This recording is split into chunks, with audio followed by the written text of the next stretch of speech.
Morning lockdown gardeners. Today we have a special edition for those of you who, like me, were very well behaved and did not panic buy. And then when we actually needed some pasta, we went to the shops and there was none left. Now hopefully you have got a few little bits and pieces of pasta left in your cupboard, and the good news is that we can of course propagate pasta in exactly the same way as we would grow anything else.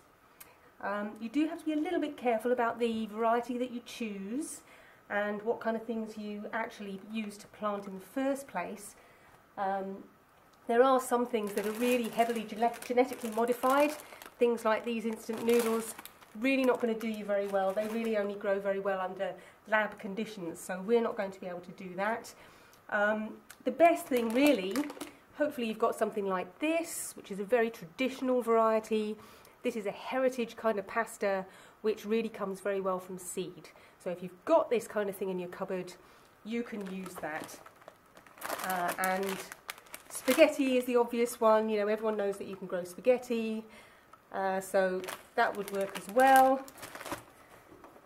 Lasagna sheets are quite amazing. You can just break them up into little pieces. Even the tiniest piece will give you a beautiful lasagna plant. But I think we'll concentrate on these heritage fusili today, because these I know will do really well.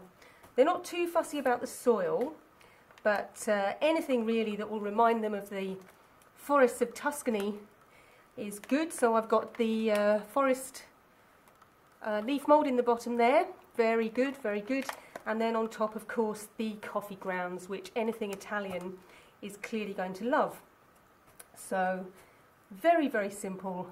All we need to do is just kind of screw those into the soil. Just a little distance apart to start off with, a couple of inches, and you just leave a couple of millimeters sticking out the top there. And that's really all you need to do. I'm gonna stick a couple of bits of spaghetti in there as well, just so we've got some on the go, because we're not being too fussy about technique, are we? Obviously you get it as long as you can possibly fit in, get as much of that under the ground as you possibly can, because that's how to get it rooting. There we go. So we will literally leave that in the sun. Hopefully it will believe that it's like Italian sun. And that should get going in just a couple of days. So here we are with our little pasta plants. This is 2 weeks on, and you can see that they've most of them have sprouted. A couple of them didn't quite take, and the spaghetti didn't do anything at all. So I'm thinking that that probably is actually an F1 variety, so that's not going to work for us. But we've got some sprouts here, so we might get a crop from these. One thing you should look out for at this stage when they're very small, sometimes just under the surface, well there's one, look, you might find these pasta worms. And they're actually not really worms at all, they're an insect, but they eat away at the roots and they can completely destroy the crop. Here we go with a pasta worm, or obviously in Italian this is the pesto of the pasta. One at the bottom of that. Let's just check them. Oh no, see, that one hasn't worked. That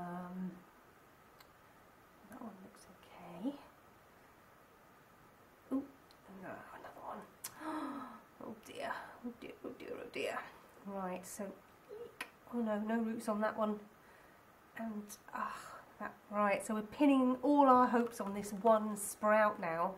As you can see, it can be devastating to the pasta crop if that pasta pesto gets in there. So yeah, Italians hate that. So we'll put that back in the sun and come back later and see what's happened to that. So by the miracle of YouTube, here we are back again, and amazing, this produced a crop in absolutely no time. You can see those little twirls nestling there. Really good to pick these when they're small and tender, because they can get a little bit woody if you leave them on the plant for too long. This turns out to be an absolutely wonderful kind of self-seasoning variety. It's got like flavoured bay leaves, which go wonderfully, of course, with the pasta itself once you've harvested and cooked it. And this is excellent that we're actually getting a harvest from this already. Very excited, very excited.